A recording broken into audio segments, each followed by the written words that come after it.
Introducing the new Crosspoint Church app. Our new app helps you stay connected to Crosspoint, whether it's through watching sermons or reading the built-in Bible. You can take Crosspoint with you wherever you go. Download the free Crosspoint app for iOS and Android devices today. We hope that Crosspoint is making an impact on your life. If you would like to partner with us financially, visit crosspoint.church and choose the giving option that works best for you. We hope you enjoyed today's message. This series has been for people who are on the fence with their faith.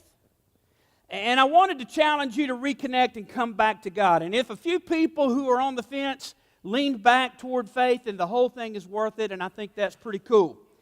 I need to say this. If I've put you on your heels and rattled you a little bit during this series, I need you to understand something.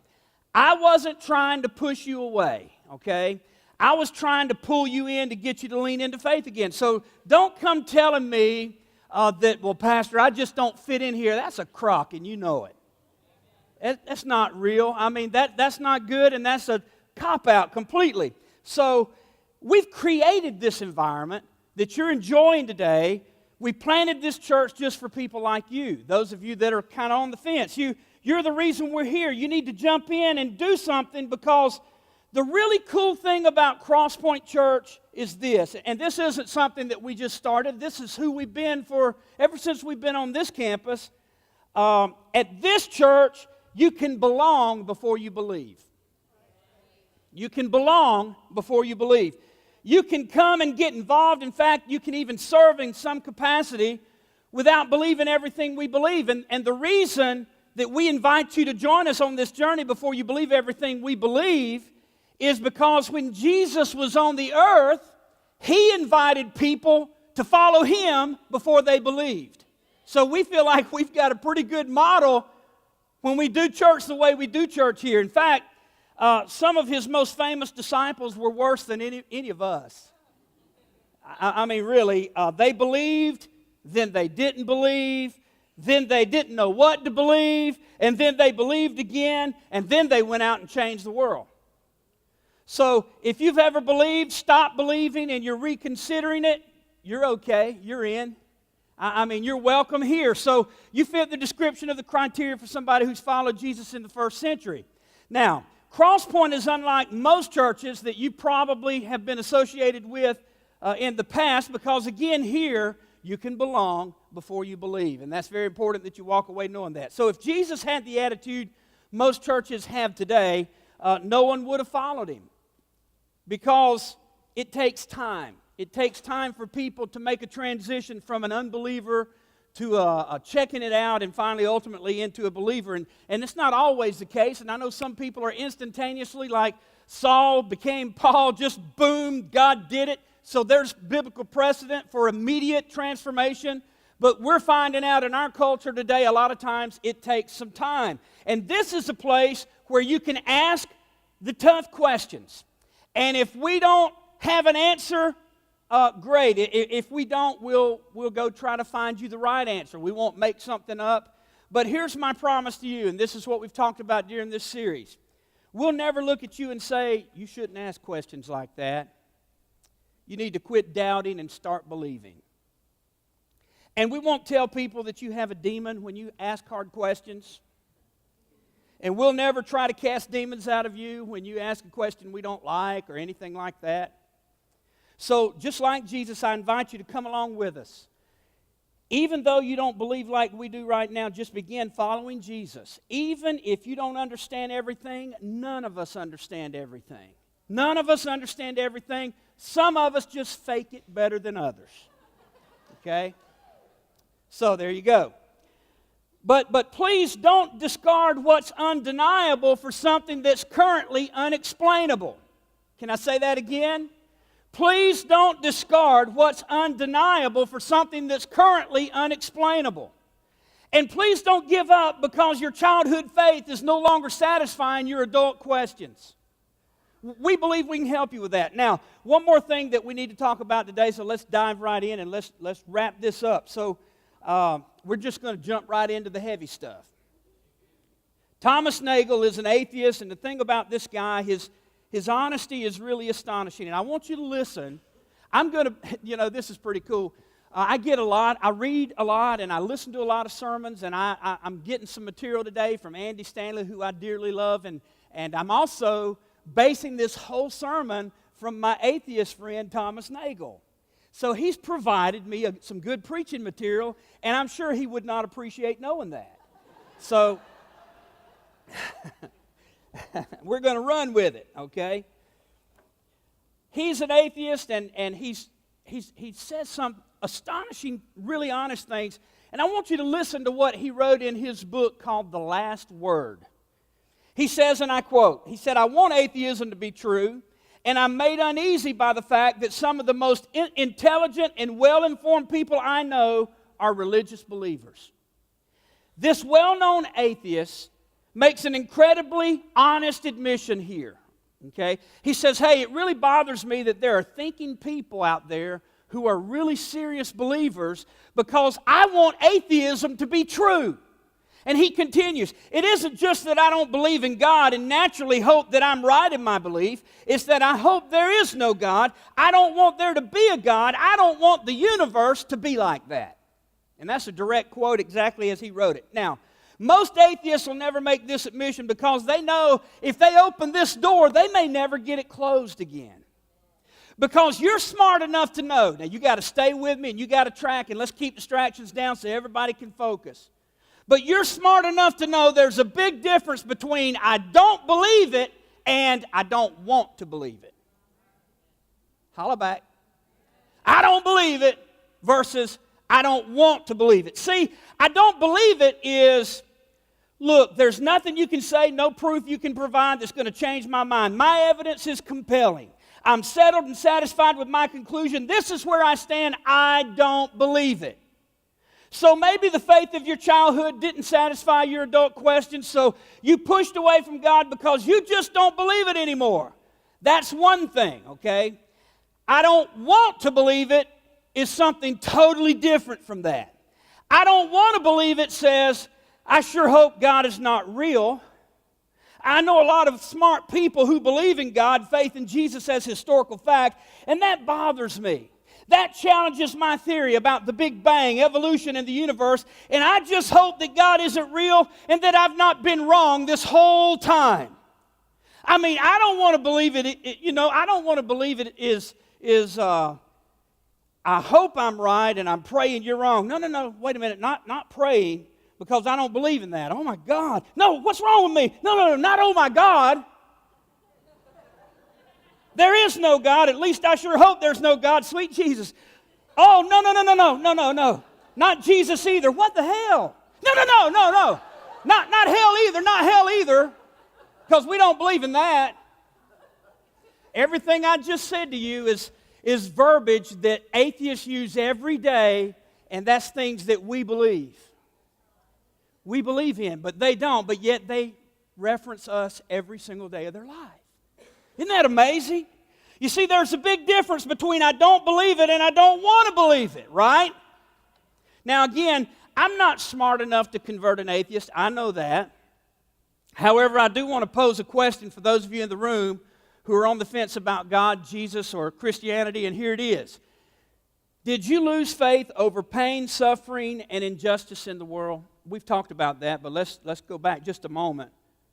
Where you were the victim or someone you love or just something that you witnessed in the world, is that why you pushed away from God and abandoned your faith? Was it something that maybe you read? Was it something you read? Or maybe you pushed away from the idea of God because it was just too elementary and you kept getting faith-based answers to your fact-based questions? Is that why you stepped away? Or did you decide to stop believing because faith got to be inconvenient? Let's talk about that. And then after you decided to stop believing, you realized, got a problem here. To just stop believing something because it's inconvenient isn't an argument. So I need to develop some support for my unbelief because Mom won't leave me alone about this. I need to prop this up. This whole God thing was getting in the way of my life, and my parents just won't let it go. So instead of having to make up excuses for why I didn't want to do church anymore, I finally decided to gather information on why I just don't believe any of that stuff, because Christianity really has become inconvenient for my lifestyle. Now, there's a lot of information out there, and there are all kinds of things to explore that are contrary to what you've believed, maybe as a child in your childhood faith about God. There's all kind of stuff to contradict what you believe. We've talked about all that. We've broken a lot of that down over the last 6 weeks. That's one thing. So if God has become an inconvenience and you just want to do life your way without judgment, or mom and dad breathing down your neck, then you can prop up your disbelief with some pretty strong arguments and push away from God if you want to. Are you tracking? You can do all that. But keep in mind, there's no justice without judgment, without God.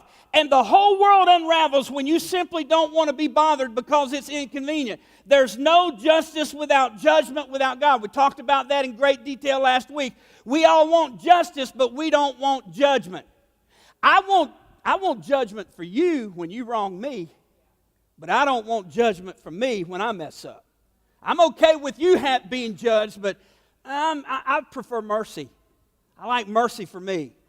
So if you're on the fence, if you want God to exist, and you're not the person that's just trying to push away because it's inconvenient, if you're on the fence today, I'm talking to you, okay? I'm coming after you, and I want you to listen to me, and please stay with me.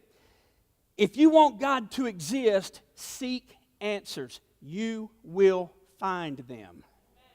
You will find them. Now, be honest with yourself, because if your departure from faith was about, I just don't want it to be true, information will never suffice. Information will never suffice. A lot of times when I talk to someone who just doesn't want it to be true, my argument for a real deal God just kind of bounces off.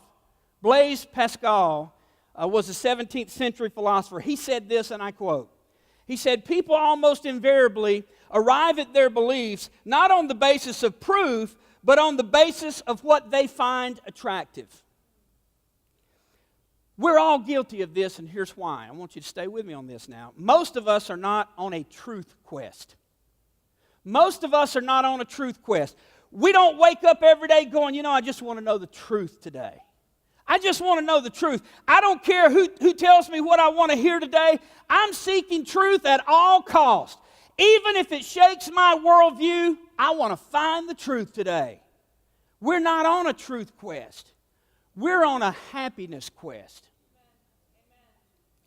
Tell me what I need to hear to make me happy, and if my worldview and my values don't make me happy anymore, I'm okay with changing all of that because I'm not on a truth quest. I just want to be happy. I just want to be happy. Now, when you were a kid and you argued with your parents, were you trying to get to the truth?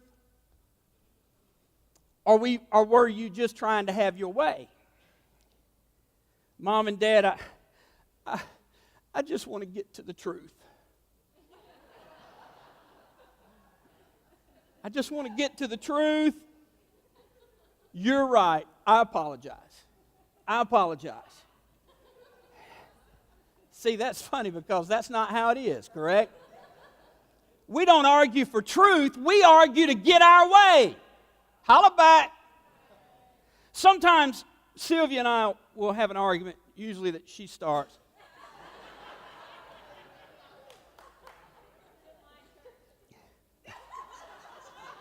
Lord Jesus, forgive me. I've just been called out by Katie. I apologize. Forgive me for the sins that I've just committed in front of your people. But they're all heathens too, so we're just in this thing together. So let me try to regain that. Sometimes Sylvia and I will argue. And sometimes in the middle of that argument, and I'm into it, and we're going at it, and sometimes in the middle of that argument, and this has happened to you, I'll go, uh-oh, I'm wrong. Anybody else? You realize that you're wrong. And you know what I do? I do the same thing that everybody else in this room does. I try to solidify my argument and I press on. I press on because I can't be wrong. I'll shift gears, I'll divert, I'll work another angle, whatever I have to do. I cannot be wrong, and I must win this argument. Right? How many of you say amen to that? That's the way it is. And here's the thing. I'm not trying to get to the truth. I just want to win. But when the argument's over, we know. We may have won the argument, had more facts, had more leverage. We were better with our words. We articulated our position a little bit better. But we know, deep in our gut, we were wrong. But to save face, we threw out every one-line zinger that we had to shut that person down, right? Now listen, when we won't acknowledge what we suspect to be true, when we won't look for fear of what we might see, do you know what that means? Do you know what that means? It means there's something else going on in the equation. There's something else in the mix. It means that all the arguments and reasons we throw out there, while they may be true and while they may give us leverage, it means there's more to this conversation than what you and I are willing to acknowledge. Now listen, maybe you're one of those people who just don't want to believe. It's not that you don't believe, it's just that you don't want to believe. And maybe you've never been willing to admit that to yourself or anyone else, at least not until now. We've kind of walked through this journey together. And you'd say, hey, PT, you're right. I have my facts, my data, my arguments, and I shut my parents down years ago because I just got tired of hearing it. And I pushed away from God. I've got 3 or 4 atheistic zingers that keep friends and family at bay, but the real truth is, I just don't want to believe. I just don't want to believe. Let me ask you something. I want you to think about this. What is it that causes you to not want to believe? What is it in us that won't acknowledge what we suspect to be true or causes us to not look when we're afraid of what we might see? I think all of us need to know the answer to these questions, okay? We need these answers. So here's the thing. I think the reason most people push away from God, has nothing to do with the reasons they give. I want to walk you through that. In fact, I believe most of you who are on the fence about God are sitting there on that fence for one of three reasons, and I want to break that down. Could it be, number one, if there's a real deal God, you're guilty? If there's a real deal God, that you're guilty? Maybe there's some things in your past that you're not very proud of, and that stuff is really embarrassing, and you don't like to talk about it, and you just want to kind of sweep that under a rug and forget about it. And our culture doesn't like to use this word because it's an old school word, but maybe it's because you feel ashamed. You feel ashamed. So you try to keep those things locked away in a box, and that with that cultural label plastered on the outside of that box that says, mistakes I've made. Mistakes I've made. Yeah, that's it. When I was younger, in the past, I was just youthful, inexperienced. I made a lot of mistakes. Listen, I'm just asking you to be honest, very transparent and honest with yourself here this morning. I want you to just tear away all the layers and break down all the walls, and let's move past all that. Just crack the door open to your soul, and I know it's scary, and I know it's terrifying, and I get it. But is it possible that if you crack open the door to the real deal God, then it's not just mistakes. It's not just mistakes. It's bigger than that. The whole landscape changes. It moves you from thinking about mistakes I've made to sins I've committed. Maybe this is bigger than I made some mistakes, because what you've labeled a mistake is when you hurt other people. Your mistake is you owe somebody something and you've not paid them back, and it's been years. Your mistake is you can't give her back those first few years of her life. Your mistake is that you can't give your kids back what you took from them because of what you were doing, whatever it was you were doing when you were doing it. There are some things that you cannot reconcile, you cannot make right. And of course, I understand that this is our culture. This is the environment in which we live, okay? We made some mistakes. That's kind of the label that culture wants to put on it. But you know as well as I do, the consequences of those choices follow you around incessantly. They track you everywhere that you go. And if I crack the door open on the fact that maybe there's a real deal God, maybe there's a real deal God, and we kind of identified Him a few weeks ago and the characteristics of that real deal God, I just want my life, I want to live my life and be left alone. I just want to be happy. And if truth rubs against my happiness, then I don't really want to hear the truth. Just leave me alone with all that garbage. And here's how I know that some of you are in that place. I've been a pastor for 32 years. I've talked to a lot of people. When people finally pulled the lid off of all that stuff, it scares them to death. It scares them to death. Over and over again, I've had people, heard people, read testimonials from people. They will admit time and time and time again, you know what? The reason that I wouldn't acknowledge what I suspected to be true, the reason that I wouldn't look for fear of what I might see, I knew I'd have to relabel my box. I knew I'd have to relabel the box and change it from mistakes I've made to sins I've committed. And that just terrifies me. And maybe, just maybe, that's your story. The other one is this. If there's a real deal God, you are accountable. You are accountable. And I don't want to be accountable. I don't want to be accountable. None of us want to be accountable. We all want to play God. It's the story of the Garden of Eden. Whether you consider that story fact or fiction, it's an incredibly revealing story because the Garden of Eden explains so much. It's the beginning. It's the initial phase that either somebody fabricated or something that actually happened in history of mankind deciding who needs God. Not me, not her, not me, not him. We don't need God. And in the Garden of Eden, and now in all of our lives, it plays out with the illusion of autonomy. The illusion of autonomy. In other words, I'll be my own person. I can do what I want to do. I can make my own choices. Which always leads to regret. Because unaccountable people make regretful decisions. I'll do it my way. Nobody needs to tell me what to do. I can handle it. I can manage the outcome. I can manage any consequences that come my way.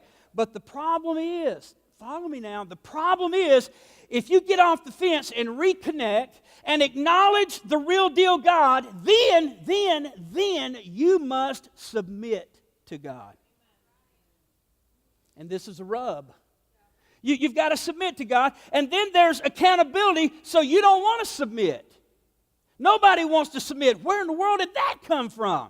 What is it in you? What is it in me that rises and resists the things that are good for us? I understand this.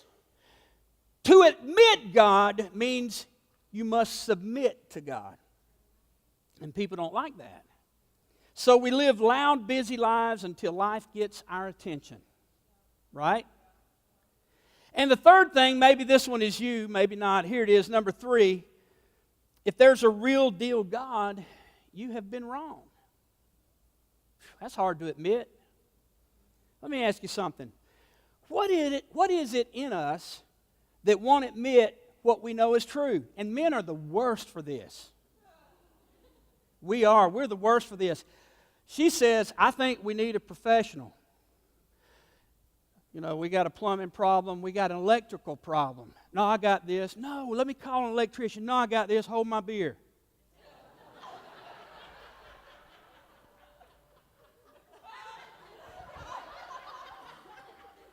We know what happens after that, right?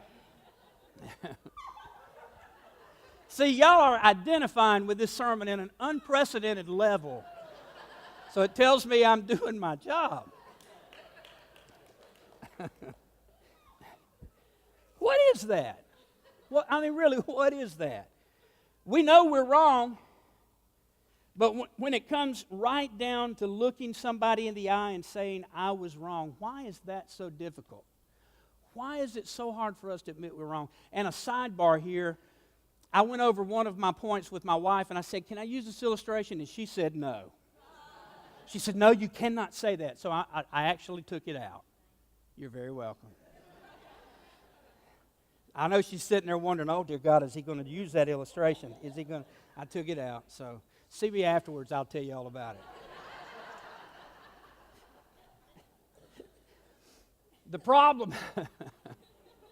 The problem with acknowledging God, especially if you've been away for a while, is admitting I was wrong. I was absolutely wrong. And can I just tell you something this morning? The same thing I told our pastors in our meeting this week, and the same thing I told those 38 guys that met with us on Thursday night in our men's group. Humility is always the way forward. Humility is always the way forward. I don't know why we resist it. I really don't. But humility always makes you bigger. It always makes you bigger. It always makes you wiser. Humility always makes you smarter, because humility opens you up to new information. I was wrong is the most direct route to discovering what is right. But we resist that. So some of you are sitting there wondering, okay, I know what you're doing, PT. I know what you're up to. When is this going to be over? I understand that. But could it be, if there is a real deal God, I'm guilty, I'm accountable, I'm wrong. And that's why a lot of people will push away. Let's wrap this up, but before we do, don't take that off the screen yet. If you did, put it back, if you will. I need you to know that I'm guilty, I'm accountable, I was wrong. These aren't arguments for or against anything. These are just responses. These are just responses.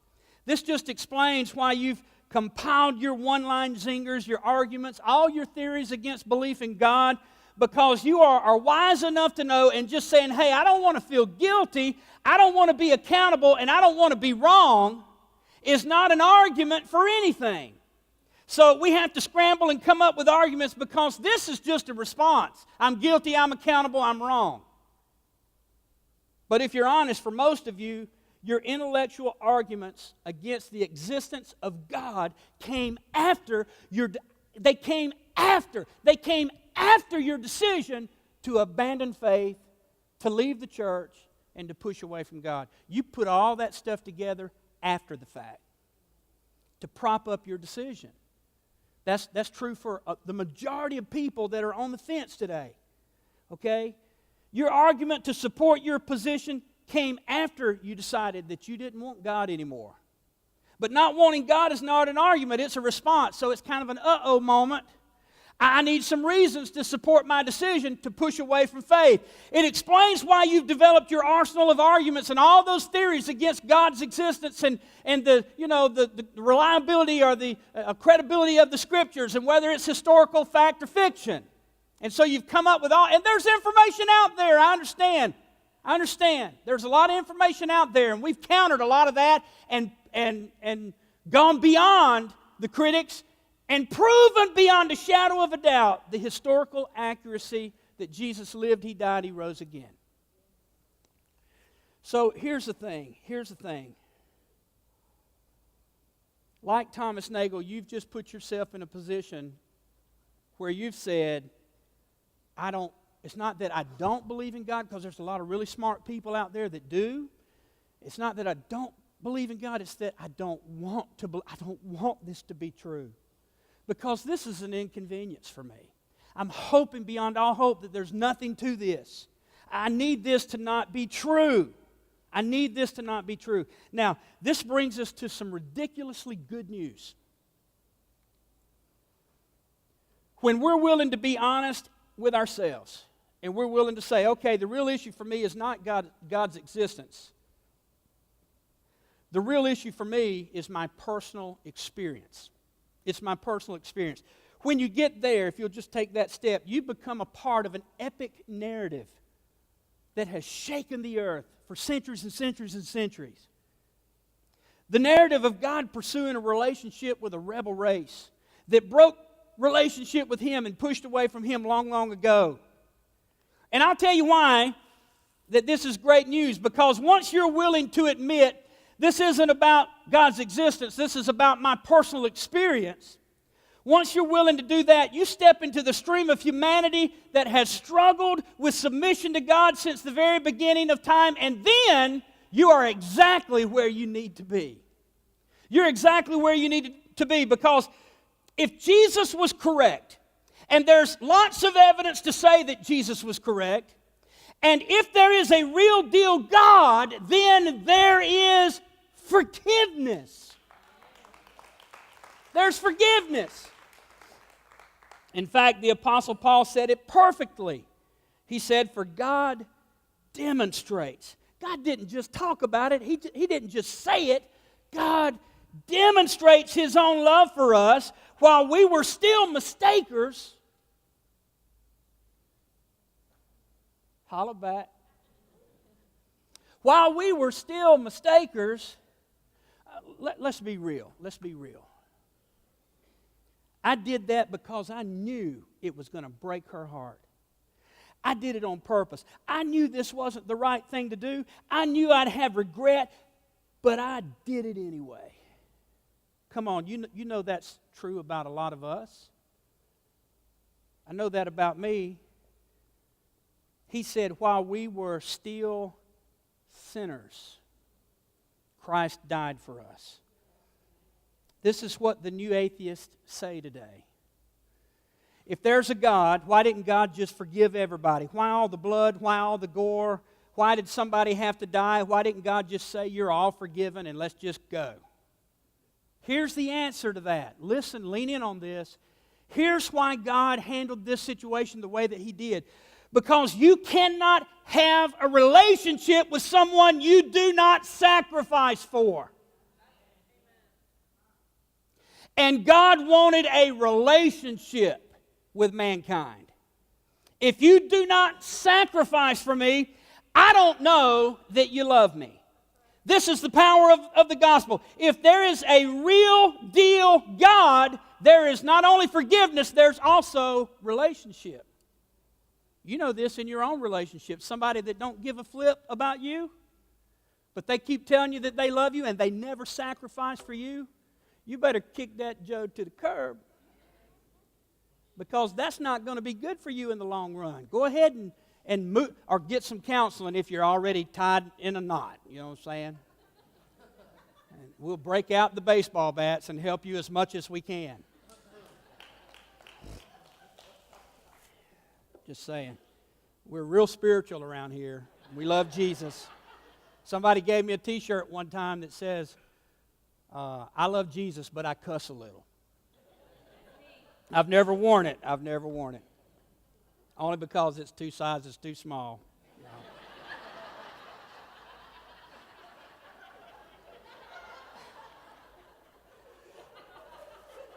The person that gave me that shirt is sitting right back there in the corner. Hey, Candy. Hey, Candy. Love you, Candy. I love Jesus, but I cuss a little. Hanging in my closet still this day. That was years ago. You cannot have a relationship with someone you do not sacrifice for.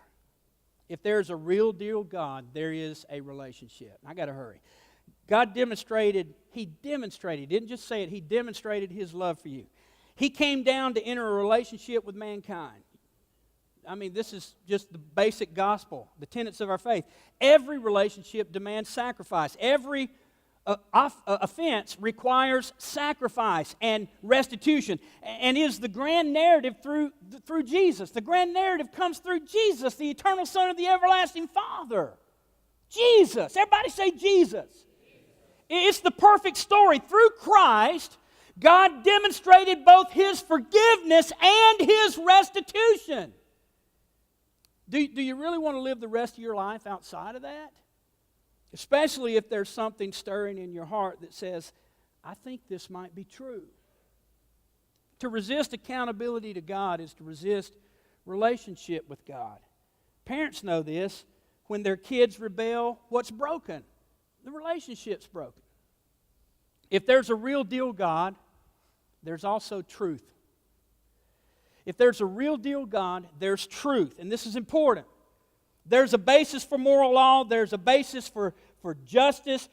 and again, this is huge, if there is a real deal God, there is an explanation for the oughts that you ought that don't always govern your actions, but always govern your reactions. You ought not treat me that way. That bothers me, but it doesn't bother me to treat you that way. I can do that to you, but I sure don't like it when you do it to me. What is that? You don't do what you ought to do and it doesn't faze you, but you get angry when they don't do what they ought to do. What is that? If there is a real deal God, there is truth. There's morality. There's a basis for justice. There's a basis for the law in your heart that you respond to every single day. If there is a real deal God, there's forgiveness, there's relationship, and there is truth. So the question is, who wants the real deal God? On some level, none of us. But if the question is, who needs the real deal God? Not the wrong God, but who needs the real deal God? As it turns out, all of us. All of us. Now, most of you know that Jesus had brothers and sisters, and the New Testament gives us the names of some of his brothers. And he had a famous brother named James. And when you study the life of Jesus in these historical documents, it's pretty clear that a lot of his family thought Jesus was crazy. I mean, it's there, it's documented. His family thought he was crazy, thought he was losing his mind. But after the resurrection, they changed their mind. This is important, so focus and stay with me on this. After the resurrection, they changed their mind. Why did they change their mind? Because when you watch your brother die and you put flowers outside that big stone that's sealing his grave, and then 3 days later you eat breakfast with him on the beach, you go, wow, I was wrong about my big brother.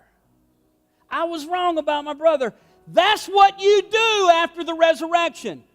So James, Jesus' brother, he changes his mind. And he does something that those of you who are on the fence need to do today if you've been listening at all.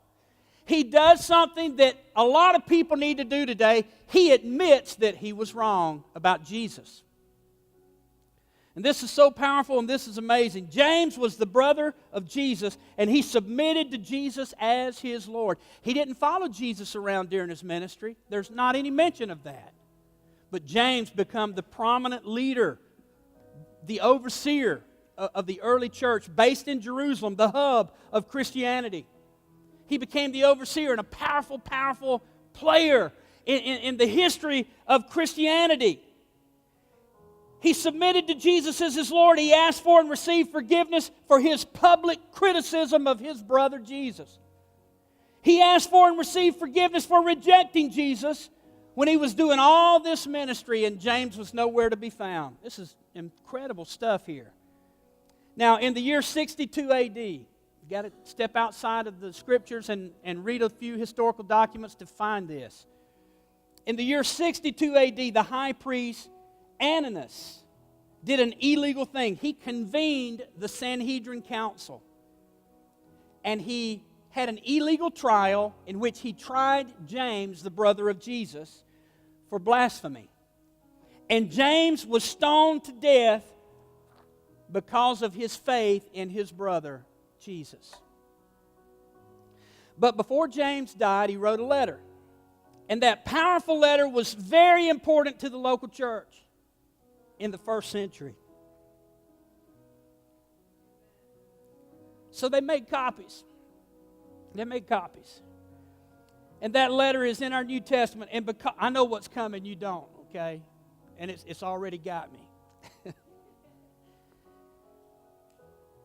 Because they were so creative with titles back then, they titled this letter James.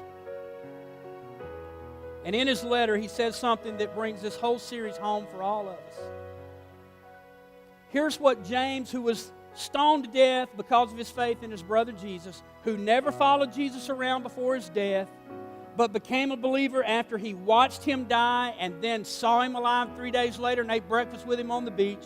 Here's what he had to say. He said, "Come near to God, and God will come near to you."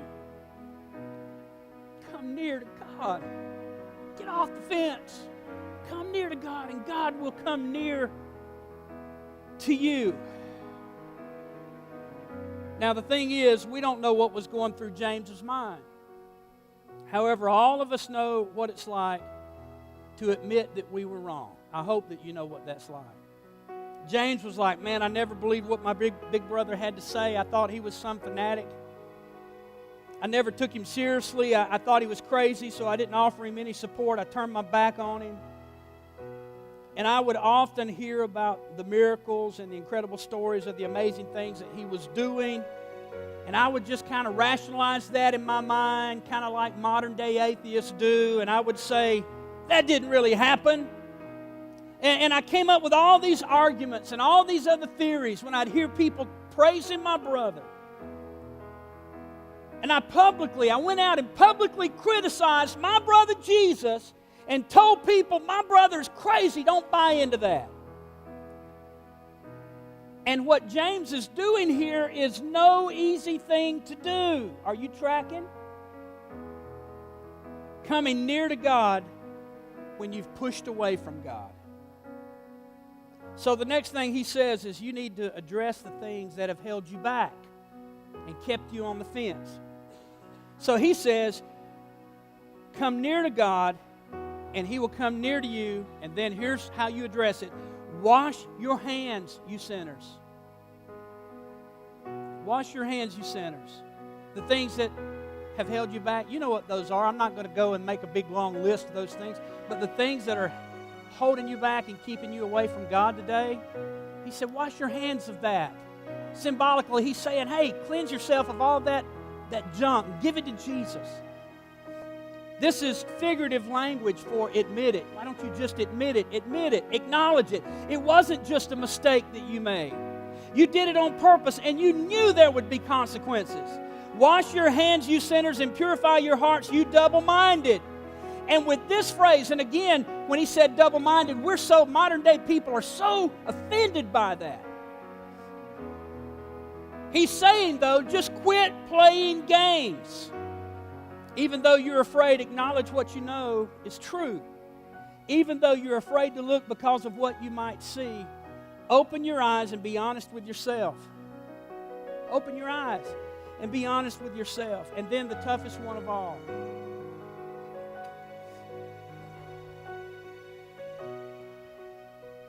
He said, humble yourselves before the Lord. Humble yourselves before the Lord. This is how you draw near. This is how you draw near to anyone. Humble yourselves before the Lord. And then he tells us how. That regardless of what you've done and how long you've been away, he tells us how the Father is going to respond when you humble yourselves before him. And he will lift you up.